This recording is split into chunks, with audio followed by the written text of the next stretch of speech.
Good afternoon, colleagues. Observer staff. We the staff of the Observer Company, the publisher of Daily Observer newspaper, are calling for the unconditional resignation of our managing director and editor-in-chief with immediate effect. We have lost confidence in their ability to lead us further, and for us to continue to transform this paper, we need a leadership that is independent-minded and would not undermine the credibility of the staff, particularly the journalists. On the 14th of June 2017, when GRA, the Gambian Revenue Authority, closed the Observer Company as a consequence of tax evasion, it was regrettable, it was humiliating, and it was disheartening for the staff of the company. However, we acknowledge this tax evasion is not the fault of current management, but the manner in which the issue has been handled by the managing director was not proper. We are in total disapproval of his negotiation skills over the matter, for it did more harm than good, and the effects of such behavior is hanging in flames for the staff. The non-payment of staff salaries for 2 consecutive months also shows his lack of competence to be at the helm of affairs of the company. Since he took over as managing director of this company, everything has been adrift as a result of his lack of knowledge about journalism and management skills. We therefore have lost confidence in him, so we need a new leadership that has the potential to lift us from this grinding status situation. We have had on several occasions when our managing director is being interviewed on distinct news outlets, giving misguiding information which has caused damaging effects on this paper. Over the weekend, he had put his hands in a proverbial jar when in his interview with Capital FM said that his father's contract with the Observer was as a result of staff request. This is never the case. The fact is that the staff have only seen his father occupying the office of the accountant, who was handed 2 weeks suspension after disagreement with the managing director. We the staff have learned that Observer 5 has been sold and proceeds are never recovered. We also request that all the vehicles that are at large be brought back to the company. These are among other abnormalities which we shall disclose at the appropriate time.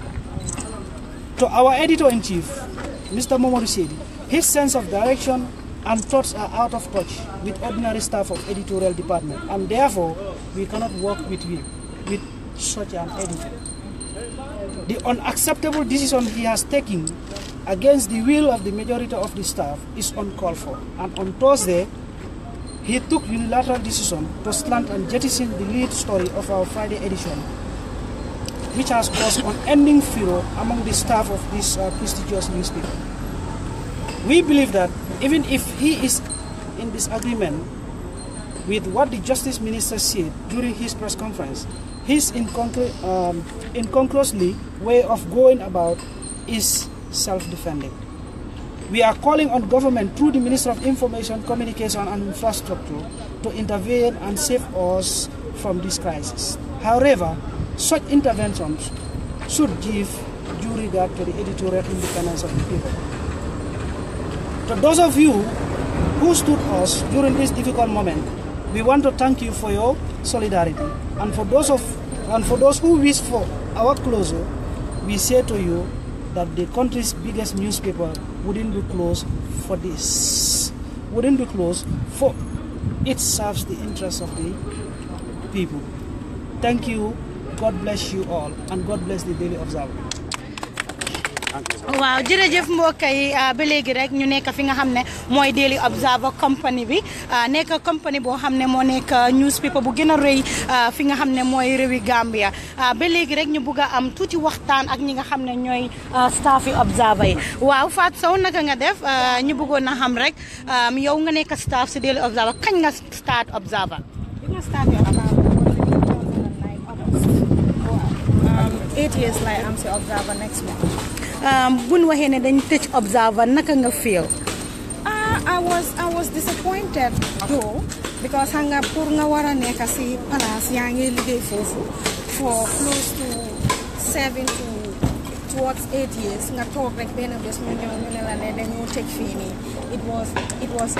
it came to me out of surprise daf ma surprise on torop waaye soo seetloo tamit man blame ma woon GRA bu baax because soo seetloo ñun ñëpp waa Gambia lañ te Gambia bi is a tax-based economy as it has been already known by everyone so ñu war a pour réew mi jëm kanam foog companies yi open ñuy fay seen tax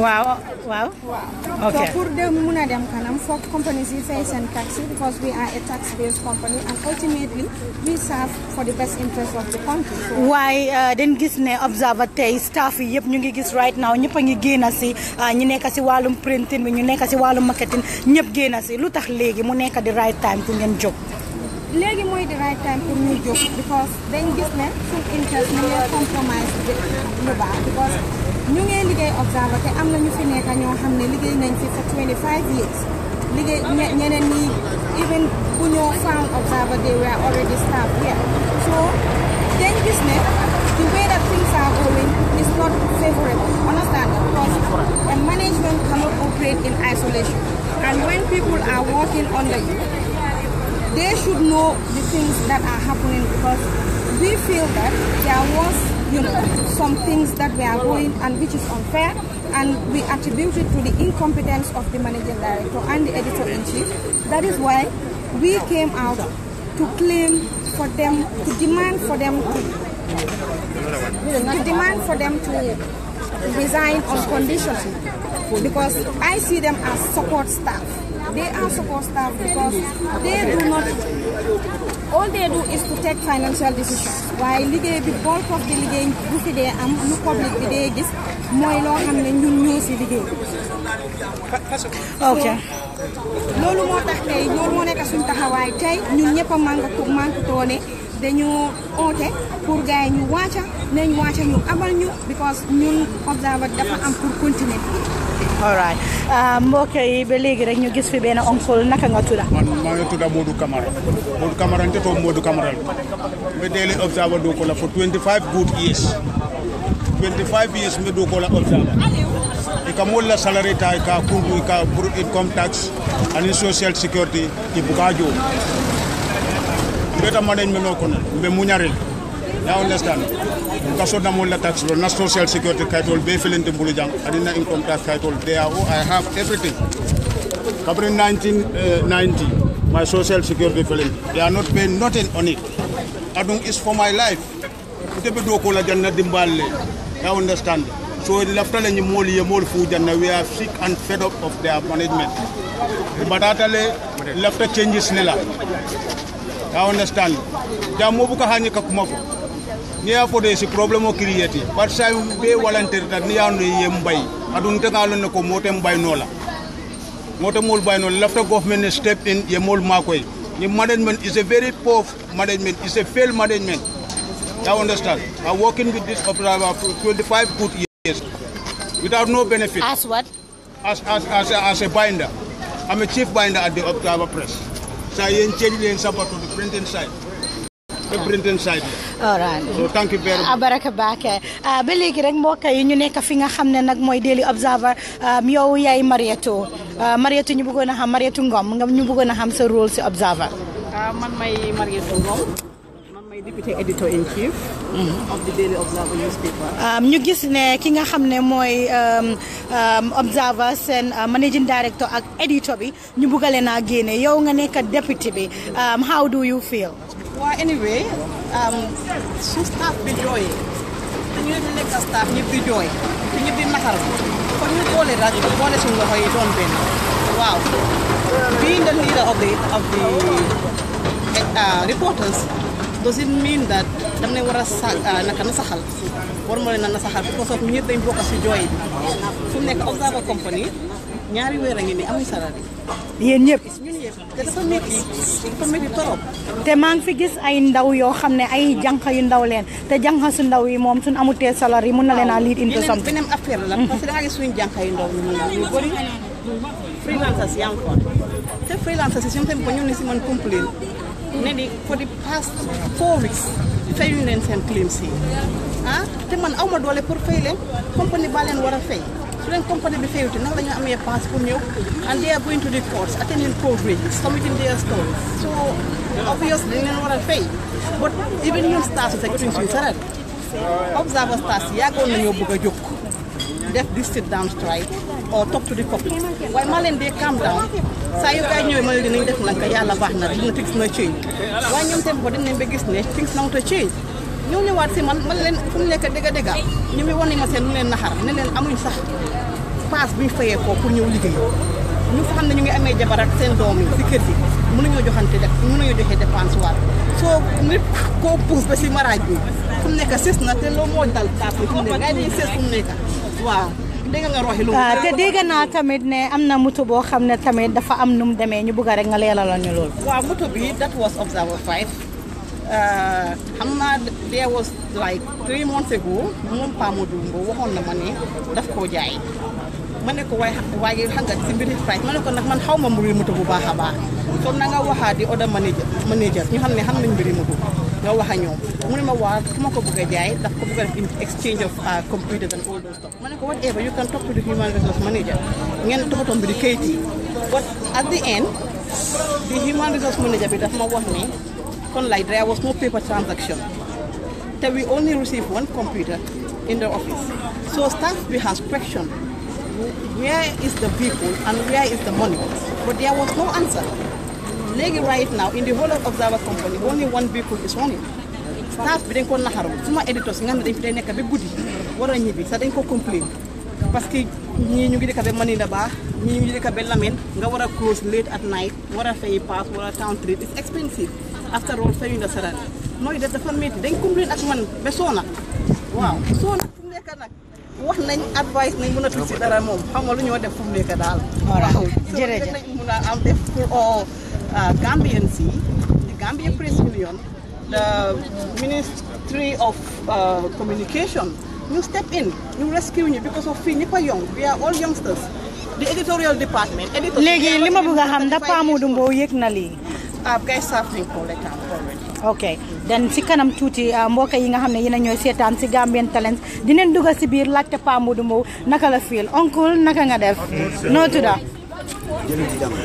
noo tudda lan mooy sa liggéey si biir observer security naka nga gisee lii am nga sa salary na amuloo salary ok so naka nga nekkee di cope ak situation bi family issue but we are just managing. All right. Nawacha. All right. Brother bi naka nga def no tudda? Jaaba rek man Yankuba la tudda. Yankuba naka? Fati. Yankuba ñu ñëw tey ci seen place maa ngi gis ndaw yi mag ñi yëpp a ngi stress lan moo waral lii? Yeah, lu waral lii mooy ne staff yi disappoint under the management of Pa Modou Mbow. Simple reason that Pa Modou Mbow interest in the take than staff. Because as a marine director of any company, you are obliged to pay people's salaries on time. So for him, he faced also 2 to 3 months, people didn't get their salaries. So that alone warranted him to step down horribly. Because Mom Dafa one day he's having a passport, if the staff say they are not behind him, he can go. This is a simple message that you have seen the mass that the staff are demanding that Pa Modou should leave and let Observer progress. Because Observer Simple produced one of the best journalists in this country. And we still have people who can... Yo, let me say Observer. I'm a marketing officer. Okay. And this thing affects us a lot in our job. Because, people need to trust that they need to have that leadership that is there to do the job properly. And that is not been done. So we are calling for his unconditional resignation. Honorably let him leave. Let Observer lose. Because there are people like... They have been live after other managing directors, so he could also leave and Observer will move to another step. All right. Jërëjëf bu baax a baax mbokk yi comme nu ma leen ko waxee rek yéen a ngi gis staff yi Daily Observer ba léegi rek MD bi mu ngi nii di dem Pa Modou ngeen sorry Pa Modou moo nekk di dem noonu with Observer 1 moom moo nekk di dem yéen a ngi gis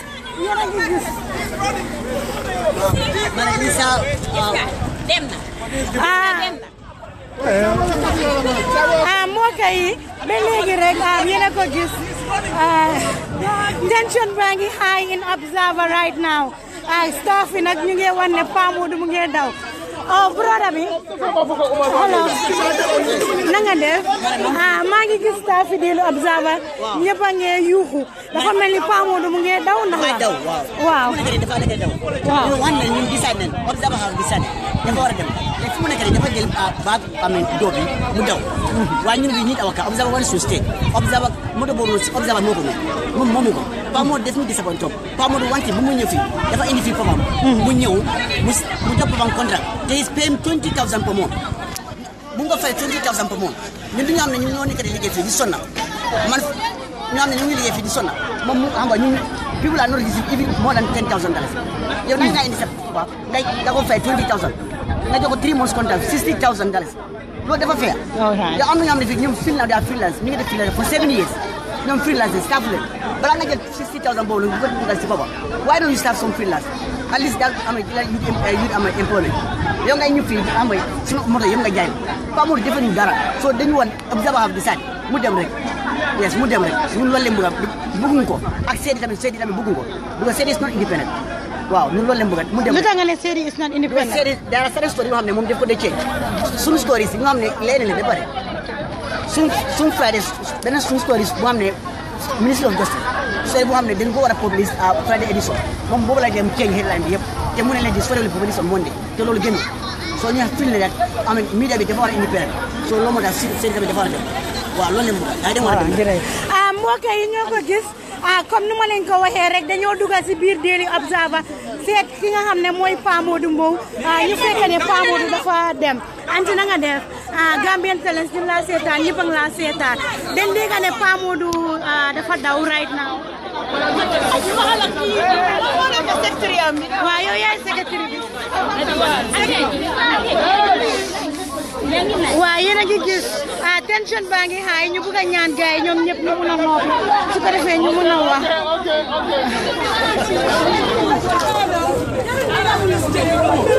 uncle na nga def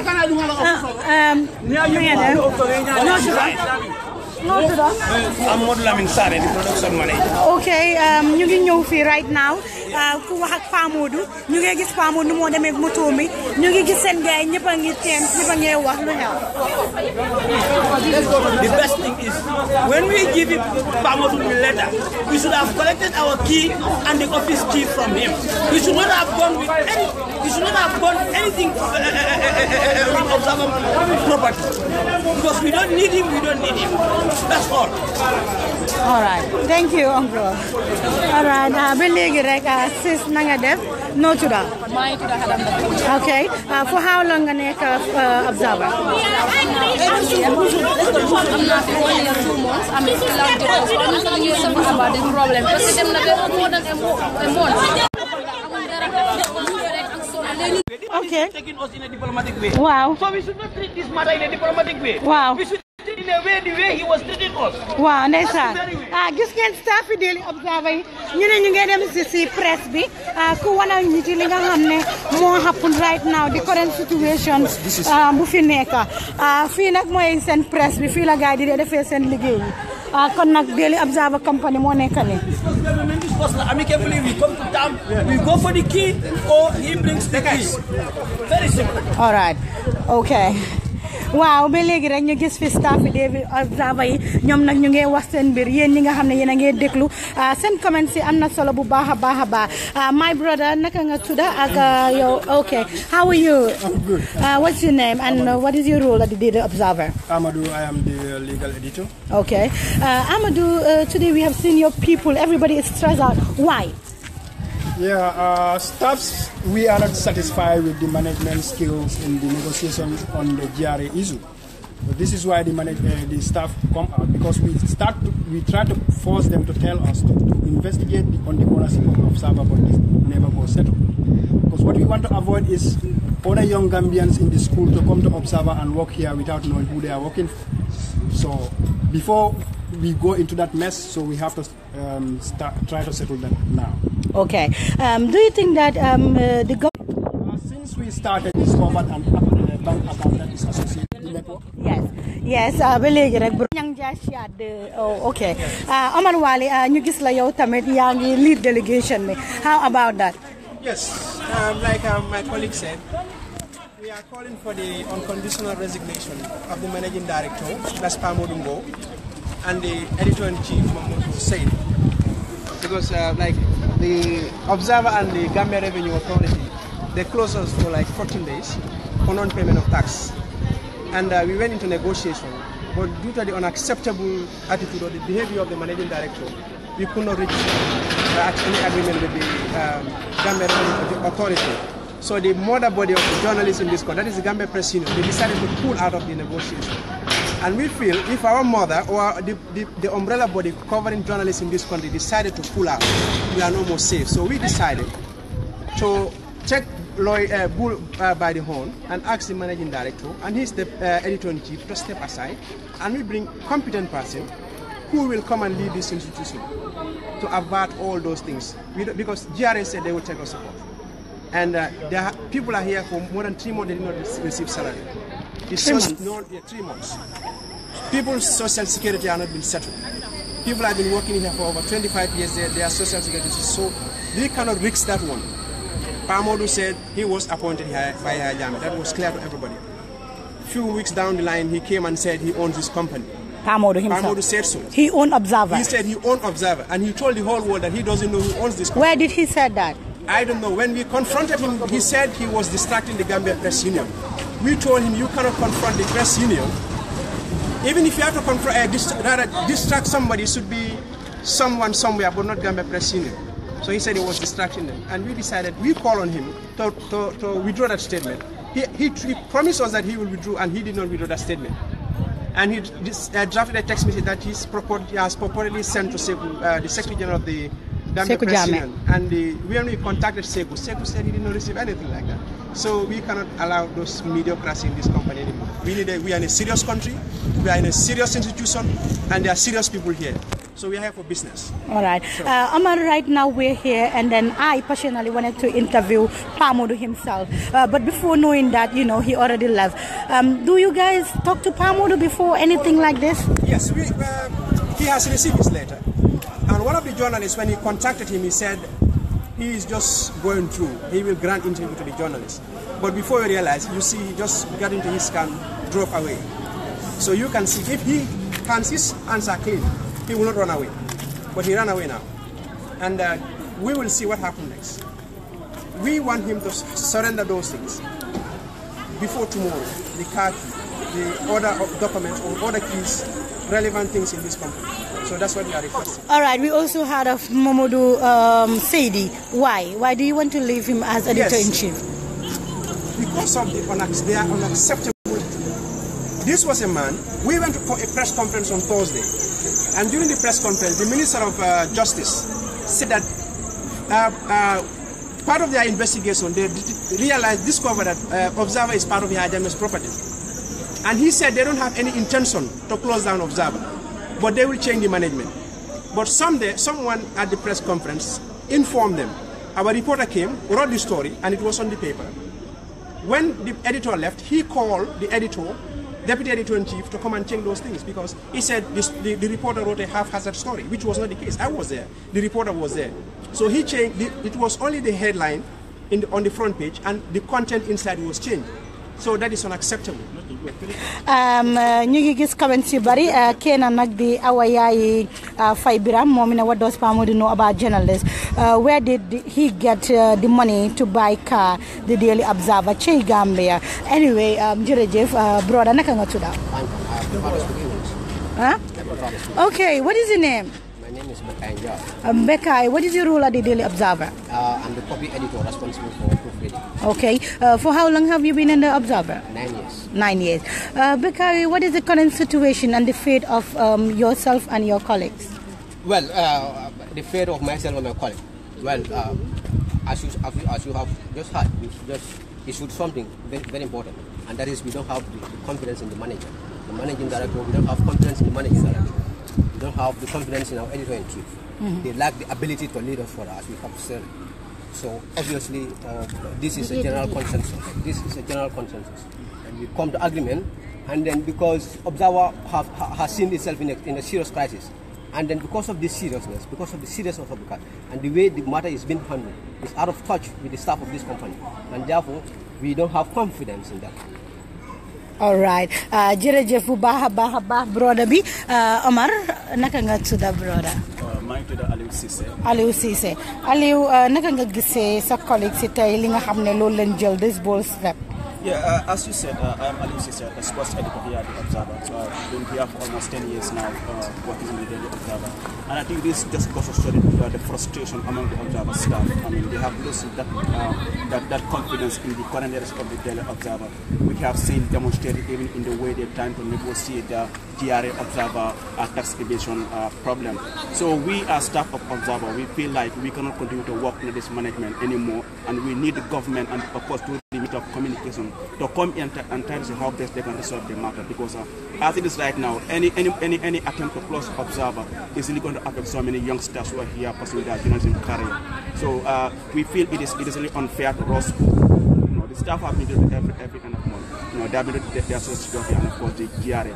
But all this money is not going to GRA. So you want to know where is this money going to? And the way the management is trying to pursue the matter, we don't really appreciate it, and we just feel we need a new leadership. Aliou, I want to know who is the owner of Daily Observer. When I was coming to Observer, all that we see at the back page was Amadou Samba, proprietor, until around 2014, when we didn't see anything like proprietor at the back page of the Observer. So as the government said, it is part of as part of their findings, they realized that Observer is named as part of assets of the former President Jammeh. So as of now, for me, if he asked me, I would say Amadou Samba, because his name was the one behind the Observer as the proprietor. All right. What final word do you have for the current government pertaining to observers' welfare? Yeah, just for the government to the ministry to come in and understand that Observer is a big newspaper, and any attempt to shut down Observer is really not going to help in time to give a good image to the country's media landscape. So we urging on the government, of course, to the ministry and Gambia Press Union to come in and tell us how best they can help bail out Observer, not only for the interest of trying to promote that media freedom, but also for the youngsters who are here working at the Daily Observer. All right, thank you. Thank you. My sister, how are you? Fine, thank you. We met you here, and everybody is just feeling bad about the current situation. What can you tell us about the current situation?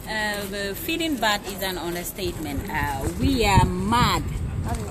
The situation here doesn't favor us at all, because the Observer company, everybody knows that it's it is a big company. You know, as we call ourselves, the most authoritative and big, how to call it, media house in the Gambia. So having Pamodumbo as an MD, it doesn't favor us at all, because this man, number one, he came here he doesn't used to pay our salaries on time. For two months, the staffs have not received their salaries, and we are all having our livings here. We are all youths. That is not the reason why we are coming to work.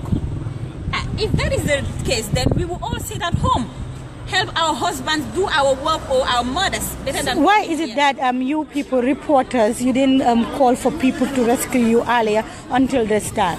Because underground work was going on, because we cannot just jump and take decision, you know. So we have people who were supporting us on that. We were taking advice from people, but we have seen that all the measures that we have taken, nothing works. So we decided as an institution that we should take it upon ourselves and do something about it. Because thank God we have a new government, a government that calls for democracy. So it is our democratic right to do this. Right. And I am happy we have done it today. The MD has run away. He is gone, but he will not come to work tomorrow, because if he comes, he will meet us here, inshallah. All right. But we also thank you people for coming to our rescue, because we cannot work without you. All right. So when we are done, we want him to step down. Let them go. Two of them, we don't need them. Sadie and Mbo. Let them go. Hello. All right. What is your name? Lama S. Jallo. Lama, what is your role at the Daily Observer? I am a reporter, but mainly at the legal courts. Okay. Yeah. Rama, have you been getting salary for the past 3 months? I can tell you our May salary, we just got it. We just received it recently, not even 2 weeks ago. And in fact, I have already paid all my May salary for, how to call it, what is the gain? Sorry. Can I say comment? Yes. Lama S. Jallo, Daily Observer. I am a reporter. You understand? We have not received salary for 2 months now. As I'm talking to you now, even to go to coverages, we don't even have that. You understand? All we want is let him just step down, like Gambia has decided, Observer has decided. We don't want to see him anymore here. Let him just go. You understand? They are not doing anything here. Both of them, I mean, Pamodu Bow and Mr. Sadie, they are not doing anything. They are not favoring us, so we don't need them anymore. We want them to go. Let them just resign, for heaven's sake. You understand? So we have decided. Let them decide and move on. They said that they believe that they have powers or whatsoever. We don't need to see them. Let them go. Let them just resign and accept that they resign. You understand? All right. Wow. Gambia has decided, but Daily Observer Company has decided. Observer Company has decided. Daily Observer decided. We don't want to see them.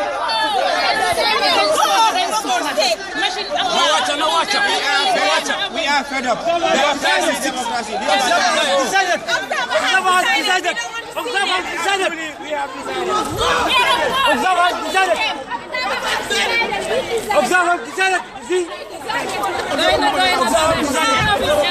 Let them go. We don't need them. Observer Company has decided. Let them go. Observer Company has decided.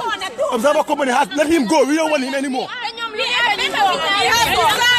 Observer have decided. Not them. Mune mom dafa am holal visa. Ñun amuñ visa. Ñun fi len yaakar gannaaw yaakar. Kan mo dafa am visa? Mom dafa am visa. Angleterre wa Angleterre la. Mom pa Modou Mbow.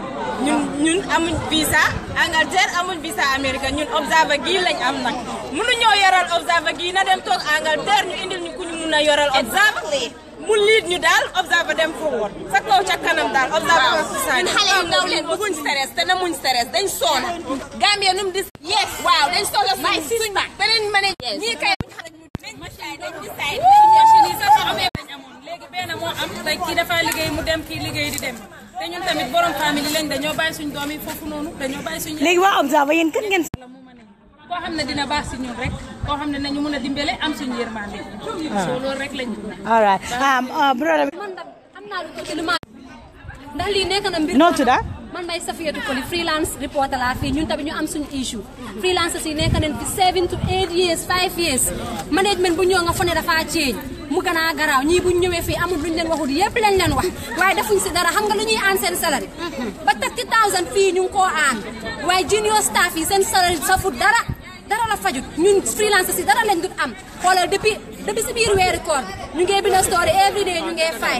man dama dem tok Dakar ben wér bi fiesta dama tok Dakar ben wér parce que dama xamné tok fi jéxal deret la xolal numa mel gisuloo numa fressé ndir tok Dakar moko waral gis nga li yépp dem na ñëw mismanagement rek la ak jox liggéey bi ko xamné yeloowu ko bo joxé liggéey ko xamné xamu ko yeloowu ko du ko mëna amé comme nit ñi ñu ko bëggé nit ñi dañ soona na dem ku ñoo mun ti design nga xamante dina amé fii na nekk nit koo xam ne xam-xamam aaga na fa bu amee ñu observer loolu lañ bëgg a ba pare affaire yi xaalis bi daal bëgg nañ mu feeñ suñu leer observer suñu photo yëpp fu mu dugga bëgg nañ koo xam jërëjëf waaw kon nag yéen a ko dégg ñu Gambia la da bi yaa ngi sol dark specs xanaa yow nag moom stress rek moo ma si dugal because ñii dañ dee nekk di feeñ nit yi rek di ñu fenal rek di duur kii soo ko waxee mu ne staff si ñoo ko baag defal fi kenn dara understand? So let him go on. Let him go down. Observer has decided.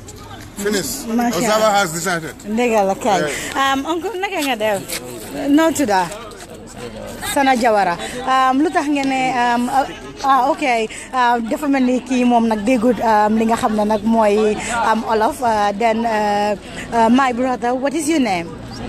What is your role at the Daily Observer?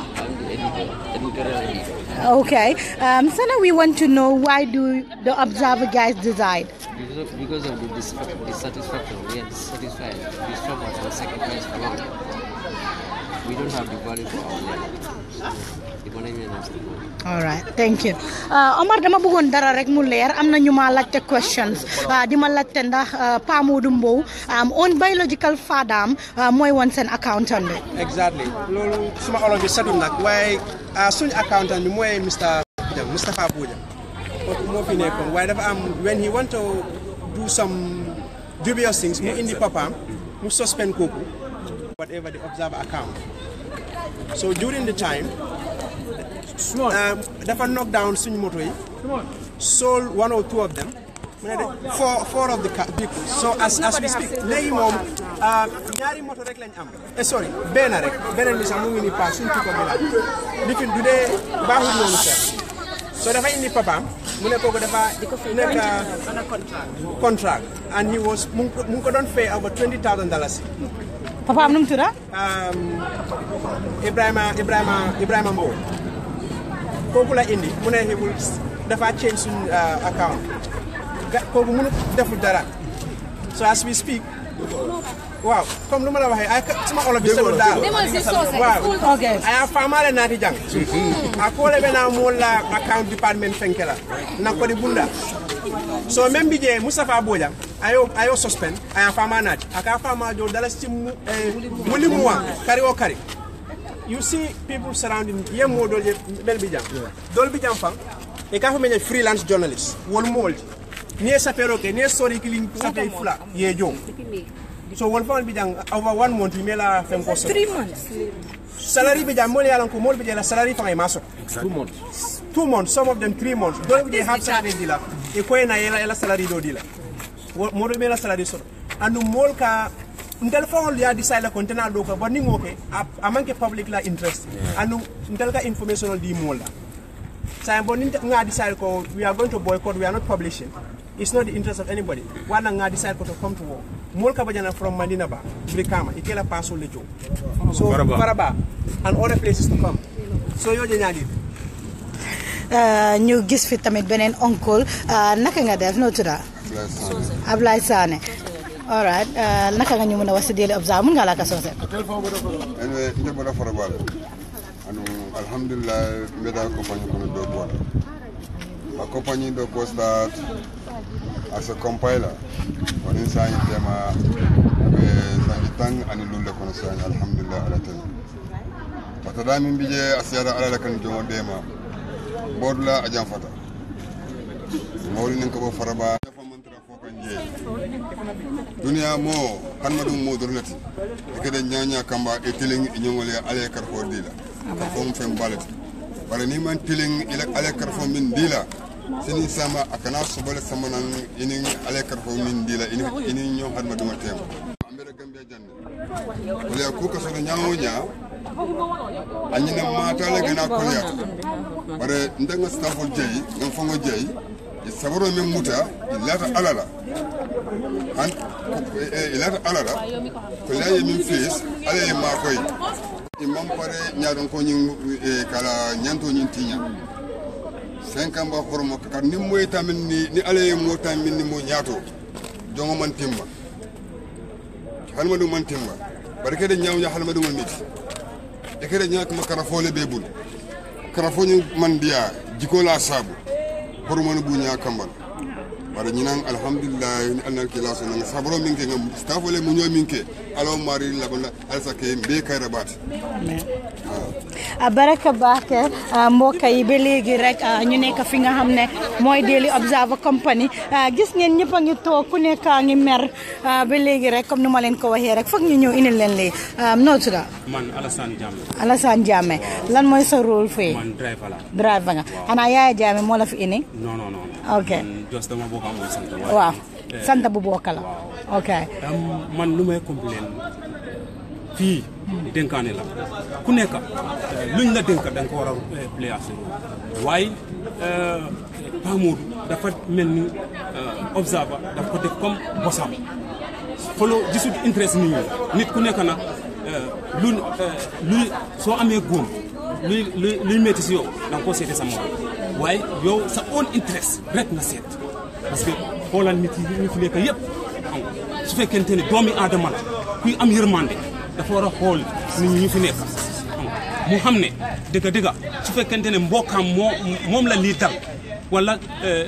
mbokkaam mooy fees si situation bi du neex si moom because da ngaa gis ne 3 months ku ko toog yaa ngi borom njaboot jàng la woon ba pare in société si during Ramadan amuy salari ñun ñi nga xamante ne waaw ñun ñi nga xamante ne waaw family man lañ ñu ngi war a sol sa dañ ko dama ko kool man suma bopp man dama ko kool ma laaj ko ngir salal lu ma tontu mu ne ma moom tal ndax man maa tal ngir salal moom mu ngi tal lu ñu ubbi observer mooy those days bu nga xamante ne dañ tëjoon observer fine waaye loolu yëpp wax mu ngi def ñu nga xamante ne am nga dëgg doomi aadama nit ku nekk da nga war a seet luñ jëriñ askan bi.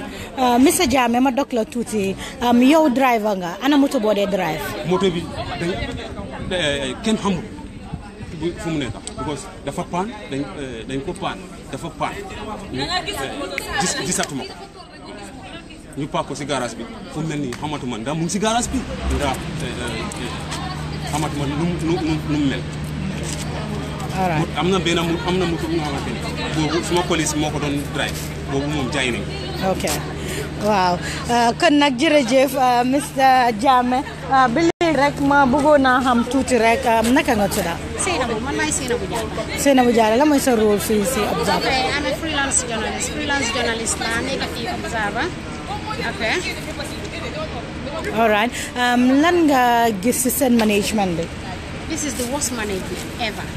Understand that things that they happen Observer why this time around is the worst because looking at the current situation fu mu nekk nii staff yi suñu waxee ne amuñ salaries for more than three months kon ñun freelancers yi lu ñoo wax ñun ñu ngi nii mënuñoo am salary mënuñoo am suñ small claims yi yoo xam ne for more than 1 month mënuñoo am suñ depuis weeri koor ba tey almost 2 months now mënuñoo am suñ claims yi yaa ngi understand is the worst situation ever te last time I think my colleagues demoon nañ foofu noonu pour laaj ko mbiri freelancers yi am na lu mu leen wax yéen loolu ngeen tal he laughed at them you can see how unsympathetic he can be understand if you as the managing director you cannot encourage your small staff what do you expect your small staff to do against you they will plan a coup against you and this is what we are doing right now we are angry and we are out to show our grievances that we want him out because he is useless here.